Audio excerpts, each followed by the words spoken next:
하나님 말씀 신명기 7장 17절에서 21절 말씀을 함께 보도록 하겠습니다. 구약성경 273쪽입니다. 네가 혹시 심중에 이르기를 이 민족들이 나보다 많으니 내가 어찌 그를 쫓아낼 수 있으리요 하리라마는 그들을 두려워 말고 내 하나님 여호와께서 바로와 온 애굽에 행하신 것을 잘 기억하되 내 하나님 여호와께서 너를 인도하여 내실 때에 네가 목도한 큰 시험과 이적과 기사와 강한 손과 편팔을 기억하라. 그와 같이 내 하나님 여호와께서 네가 두려워하는 모든 민족에게 행하실 것이요 내 하나님 여호와께서 또 왕벌을 그들 중에 보내어 그들의 남은 자와 너를 피하여 숨은 자를 멸하시리니 너는 그들을 두려워 말라. 너희 하나님 여호와 곧 크고 두려운 하나님이 너희 중에 계심이니라. 이스라엘의 하나님은 크고 두려운 하나님입니다. 오늘 본문에도 나오다시피 애굽에서 바로의 손에서 이스라엘을 구원하실 때 크고 두려운 하나님이 큰 시험과 이적과 기사와 강한 손과 편팔로 이스라엘을 구원하셨습니다. 구출하셨죠. 그런데 우리들은 여기에서 한 가지 질문이 생기죠. 여호와 하나님이 크고 두려운 하나님이라면 먼저 선제적으로 초장에 이 바로를 죽이셔도 되잖아요.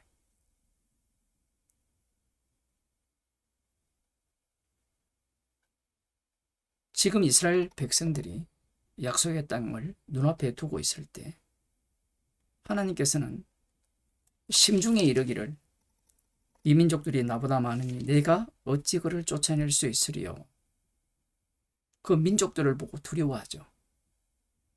전쟁으로 약속의 땅을 차지해야 되니까 당연히 군사력에 우위를 둔 그들 앞에서는 두려울 수밖에 없습니다. 여기에서도 하나님께서 말씀을 하십니다. 그들을 두려워 말고 이렇게 말씀을 하시죠.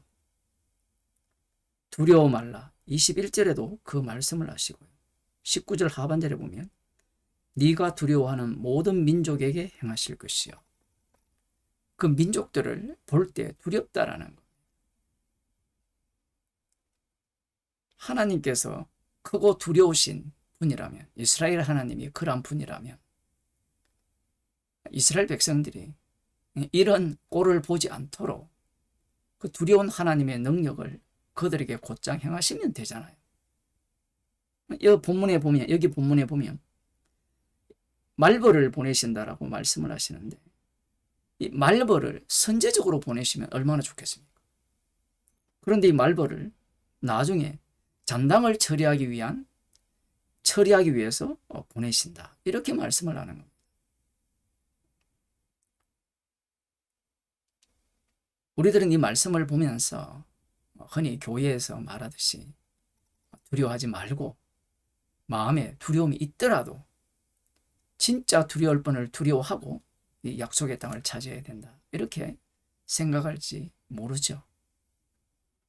그런데 이미 두려워한다라고 확정을 해버렸어요. 두려워하는 자들에게 두려워 말라. 이렇게 말씀을 하시는 겁니다. 이 말씀은 정말 두려워해야 될 대상이 누구냐라는 거예요. 애굽에서 이스라엘 백성들을 구출하실 때 큰 시험과 이적과 기사와 강한 손과 편팔로 구출하셨죠. 이 바로보다 더 두려운 분이 여호와 하나님입니다. 문제는 그러한 것을 기억하라고 하거든요. 여기에서 기억한다고 해서 눈앞에 펼쳐진 홍해 바다가 선물이 있는 곳에서 배가 고픈 현장에서 고기가 먹고 싶은 그 광야에서 과연 여호와 하나님을 두려워했느냐라는 겁니다. 그렇지 않죠. 누구를 두려워합니까? 내 배를 두려워해요. 내 입맛을 두려워하죠. 기억한다고 해서 안 되는 겁니다. 사람들은 기억해야지. 기억은 해요. 그래서 속으로 두려워하지 말아야지라는 말은 하는데 두려움이라는 것은 해소가 안 됩니다. 해소가 안 되기 때문에 두려워하지 말라는 이 말씀 자체를 과연 인간이 지킬 수 있느냐라고 하면 지킬 수 없어요. 하나님의 율법은 인간이 지킬 수 있는 율법이 아니에요. 하나님께서 이스라엘 백성들이 알아듣는 언어로 말씀을 하시니까 우리들은 이 말씀을 관람하기 때문에 이 말씀이야 뭐 알아듣는 말씀이니까 학교에서 뭐 가르치는 교훈처럼 그렇게 지키면 되지 않겠느냐 이렇게 생각할지 모르지만 말씀이라는 것은 인간이 지킬 수 없다라는 겁니다. 그 말씀은 말씀하신 분이 이 말씀을 이스라엘 백성 속에 그대로 이루어 내신다는 말씀을 하고 계신 거예요. 그러면 우리는 또 속으로 시비를 걸죠. 그럴 것 같으면 이런 말씀을 왜 주십니까? 모두 다 죄 아래 가두고 지옥 보내기 위해서입니다. 우리는 근본적으로 하나님께서 이스라엘 백성들을 사랑하시기 때문에 앞서 나왔잖아요. 거룩한 성민이고 기뻐하시고 사랑하시기 때문에 이들에게 이러한 말씀을 주셔서 축복을 받게 하실 것이다. 그런 예상을 갖게 되는데 그러한 해석은 유대교의 해석입니다. 예수님을 살해한 유대인들이 말씀을 해석할 때 항상 이스라엘 중심, 그 중에서도 이 남은 자 유대인 중심, 그 중에서도 나 중심이죠. 나의 구원을 최우선으로 보기 때문에 말씀을 나의 구원을 위한 말씀으로 보는 겁니다. 그래서 이 말씀들을 다 교훈으로 봐요. 교훈으로 보는 것은 문제가 아니에요. 교훈으로 보는데 이 교훈으로 보는 것을 바탕으로 해서 여기에 말씀의 그 이루어지심에 대해서 나의 열심과 행위를 집어넣어서 이 말씀을 이루어내려고 하는 겁니다. 이루어내려고 하니 그 목적 자체가 벌써 복받기 위한 것이 되고 구원을 위한 것밖에 되지 않는 겁니다. 하나님께서 두려운 민족 속으로 이스라엘 백성들을 보내시는 이유가 있습니다. 그것은 아브라함과 이삭과 야곱에게 하신 맹세, 그 언약을 성취하시기 위하여 약속의 땅으로 이스라엘 백성들을 인도하신다라는 것을 증명하시기 위해서 그렇게 하시는 거예요. 이들의 수요가 다른 민족들보다 특별히 적다라고 하셨잖아요. 그렇게 하신 이유는 하나님의 희생입니다. 그 희생으로 이스라엘 백성들이 그 언약대로 약속의 땅을 차지할 수 있음을 말씀하시기 위함이에요. 그러니 왜 우리에게 우리의 면전에 이 강한 자들을 배치하느냐? 크고 두려운 하나님이라면 그분이 선제적으로 이 이방 나라들을 진멸해버리면 얼마나 좋겠느냐. 그런 생각을 많이 갖게 되는 거예요. 이 누가복음 12장을 보면 예수님께서 이런 말씀을 하십니다. 이 말씀을 보기 전에 예수님이 하나님의 아들이시잖아요. 예수님께서 이 땅에 오셨을 때 본인이 이 세상에서 어떤 모습으로 사셨느냐라는 겁니다. 예수님조차도 최종적으로는 이 두려움 속에 사로잡힌 겁니다. 이 12장 4절을 보면 내가 내 친구 너희에게 말하노니 몸을 죽이고 그 후에는 능히 더 못하는 자들을 두려워하지 말라. 인간이라는 자체는 몸을 죽이는 자를 두려워하죠. 집을 세를 얻으려면 보증금이 들어가고 빌라 전세 사기가 얼마나 많습니까? 사람들이 왜 두려워 덜덜 떱니까? 돈 잃을까 싶어서 두려워 덜덜 떠는 거예요. 이 몸을 죽이는 자를 두려워하는 겁니다. 이게 진짜 놀라운 말씀이죠. 욥기에 보면요, 하나님에 의해서 몸까지 죽이는 허락을 받은 자가 마귀입니다. 욥의 아들들을 이 사단이 자연을 동원하여서 죽이잖아요. 아니면 이방 민족을 동원하여서 죽이고요. 그런 식으로 사단이 인간의 몸을 죽이는 겁니다. 몸을 죽이고 그 후에 능히 더 못하는 자들을 두려워하지 말라는 거예요. 인간이 두려워하는 것은 몸의 죽음입니다. 사단이 이 죽음을 갖고 장난을 치는 거예요. 선악과를 먹으면 안 죽는다라는 그 말이 인간들에게 올무가 되어서 안 죽는데 죽음에 대한 두려움 속에 사로가 피게 만들면서 일생에 매우 종노릇하는 벌벌 떠는 인생으로 살아가는 것이 인간들입니다. 첫째 아담 안에 있는 자들이죠. 예수님께서 왜 이 말씀을 하시느냐 하면 마땅히 두려워할 자를 두려워해야 되는데, 예수님도 마찬가지지만 예수님께서 십자가에서 다 이루신 이후에 제자들을 세상 속으로 보내시잖아요. 그 복음을 전할 때 그들은 이 죽음이라는 것을 갖고 공격해 온다라는 겁니다. 그 뒤에 보면 사람 앞에서 나를 부인하면 부인하는 자는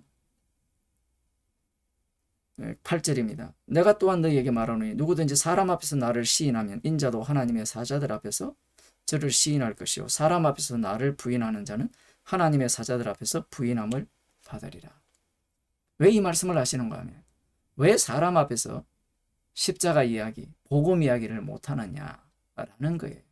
두려워서 그래요. 이 사도행전에 보면 복음을 전하면 죽인다 하잖아요.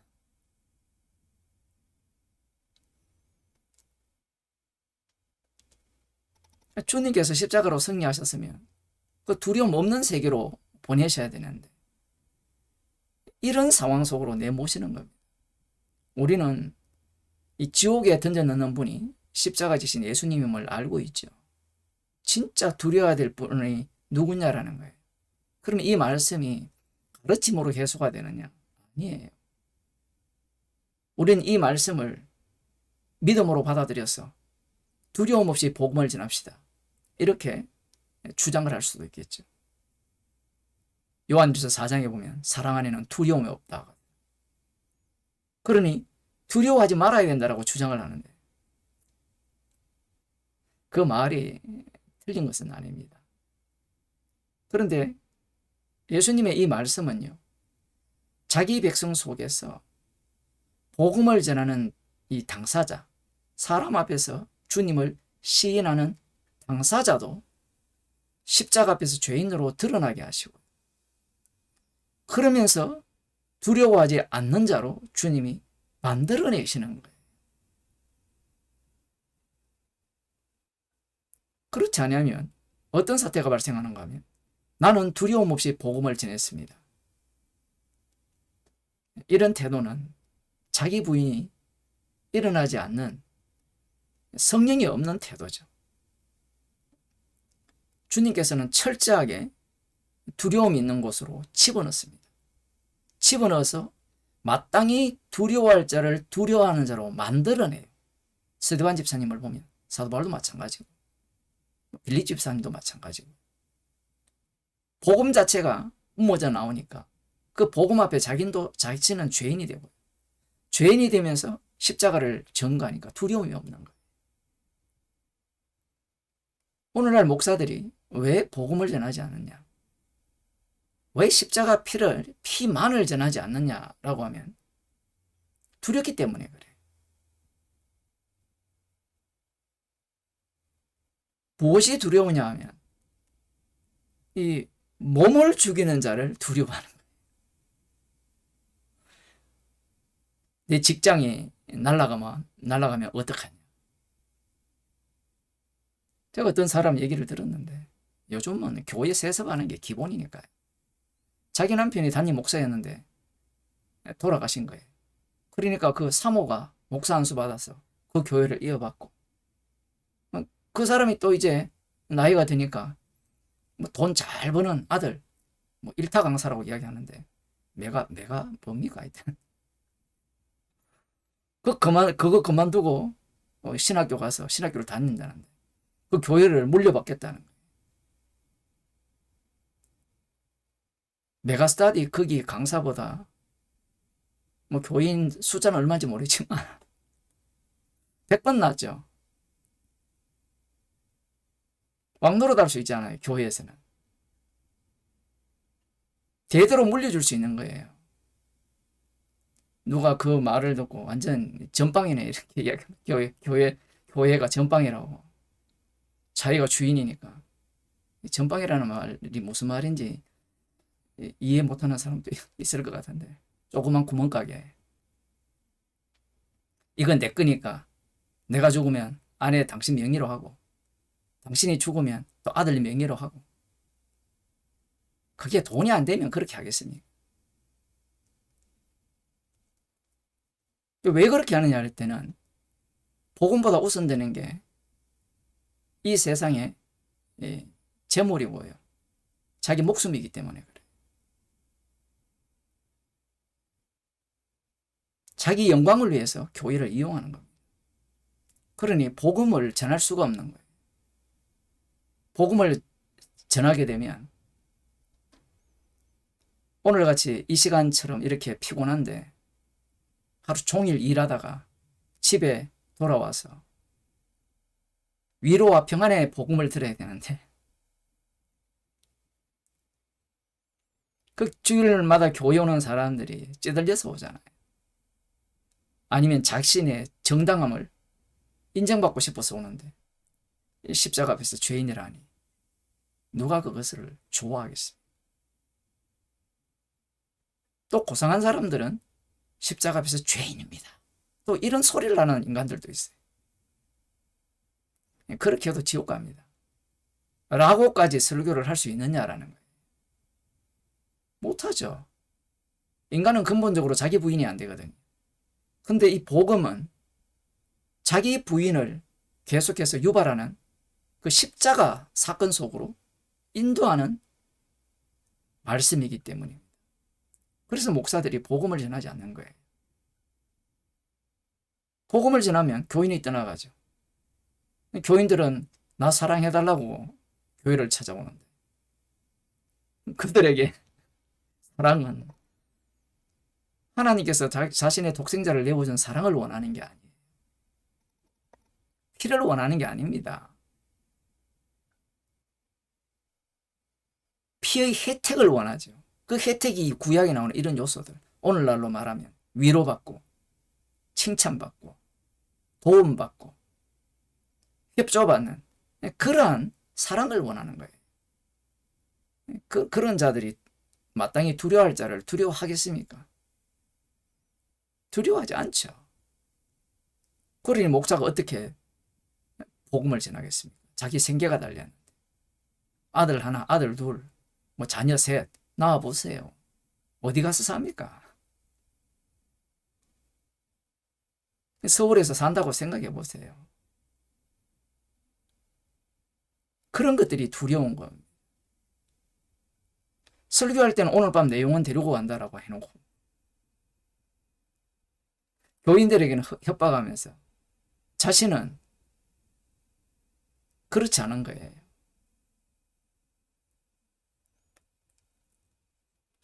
마땅히 두려워할 자를 두려워하는 자가 성도입니다.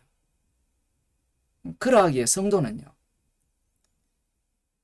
방금 제가 말씀드린 것이 모순처럼 들릴지 모르지만 십자가를 증거하기 때문에 이 말씀의 사태 속으로 휘말리는 거예요. 어떤 얄팍한 사람들은, 간사한 사람들은 우리는 두려워할 수 없으니까 주님이 두려워하게 만들겠지, 그렇게 기다리는 사람들도 있어요. 이게 뭐냐 하면 선악을 아는 지식을 가진 자, 자신이 판단자가 된 거예요. 주님은 말씀의 사람이 되기를 원하는 거예요. 그래서 이 말씀을 그냥 주신 것이 아니라 성령을 통해서 우리 가운데 쏟아부어 주신 거예요. 그래서 성도가 성령의 인도함을 받아서 말씀의 세계로 진입을 하게 되면 십자가의 피 공로를 드러내는 자로 살아가게 되는 겁니다. 그 모습이 바로 마땅히 두려워할 자를 두려워하는 모습입니다.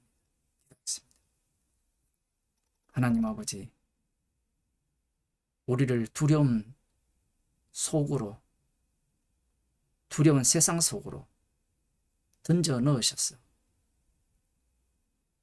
주님께서 마땅히 두려워할 자를 두려워하라는 그 말씀의 세계로 인도하셔서 십자가만 자랑하는 주님의 정인으로 삼아주심을 감사하는 주의 백성이 되게 해주옵소서. 예수님 이름으로 기도드립니다.